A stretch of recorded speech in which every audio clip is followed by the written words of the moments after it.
One legitimate and real provable reason that it's harder now to get noticed on YouTube is simply the fact that YouTube's become more accepted in the media eye or whatever. You know, it's we got Conan O'Brien, we got Snoop Dogg. It's going against TV and winning. It's becoming mainstream now to be on YouTube. It's less personal. It's less personal. Oh, definitely less. It's becoming more commercialized, less personal, but it's also becoming way more competitive. You have got to jump through a ring of fire almost just to get somebody to look at your video now, unless it's somebody who's already subscribed to you. It's not a level playing field either, and the fact that I remember I've been on YouTube since 2007, and in the old days, if you made a video and you're just a normal person, YouTube, if they liked the video, because before Google bought it, YouTube had a staff that would go through and watch regular people's videos, and they would find, a topic like sports or war or something. Just find a random topic. They go through and they find regular people making videos on the stuff and then feature it on the front page. So you could be a nobody, and next thing you know, bam, you've got all this traffic coming to your channel. That does not happen anymore. You've got to be a big deal on YouTube in order to make it to that front page or have some kind of business relationship with YouTube. You know what you need to have to make it big on YouTube these days is what do they call it? A fucking vagina.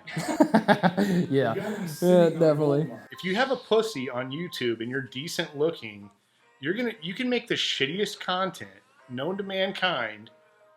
No disrespect to Lamb Dog again, but didn't he shoot you a video to like iJustine? Yes, he tried to get me to watch an iJustine video. I think the comment was, look for search iJustine, I want a hamburger. Trust me, you'll thank me later.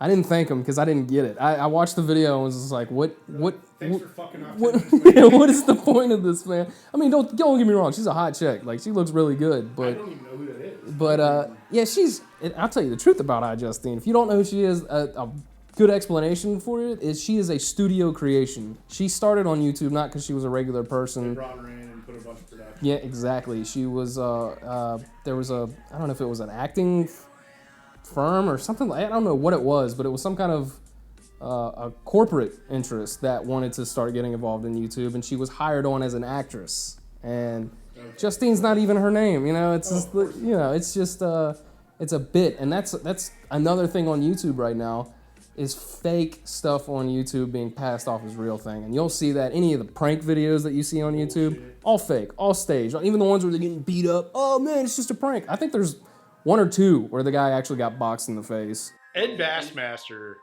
You ever watch yeah, I always thought it was Bassmaster. I didn't know. I didn't know it was Bassmaster. My buddy, Shafe Studios, I think he told me the other week that guy got his own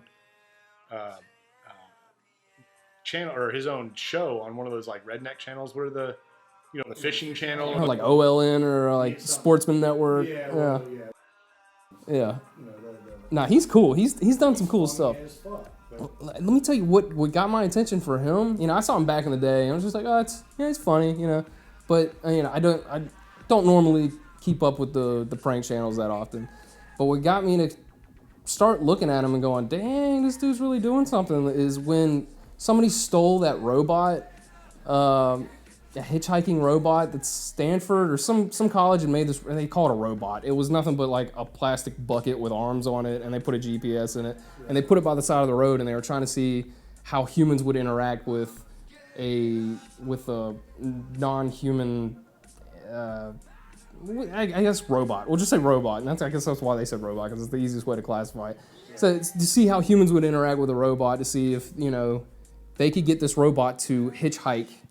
So they put a message across it or something like that. It's like, pick me up. And it's like on the side of the road. And people actually, I think, started picking it up and taking it places and dropping it off. That's kind of cool. And, but it all got, the whole experiment it was real, but it came to an end because like somebody stole it. Somebody just like took it and never brought it back. And or maybe they destroyed it. I'm not sure.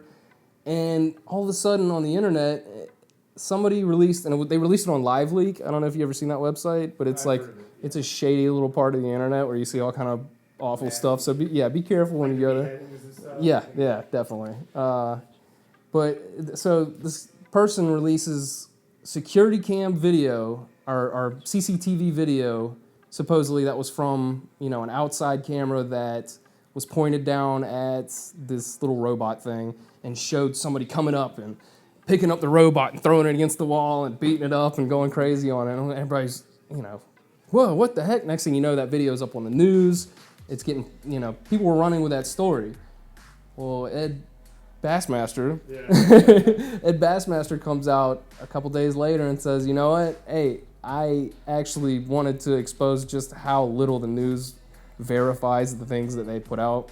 I made that video. I didn't steal the robot, but I made a fake robot and staged the whole little thing. The media will jump on any fucking... And they took it and ran with it, and they put it across national news, and it was everybody was talking about, look at this video of how horrible this guy is, when the real story is how much of the news that you're getting is complete bullshit. Mm-hmm. And it's probably like 90% of it, dude. It's all manipulated. And I just thought that was a really cool thing on his part to actually go and...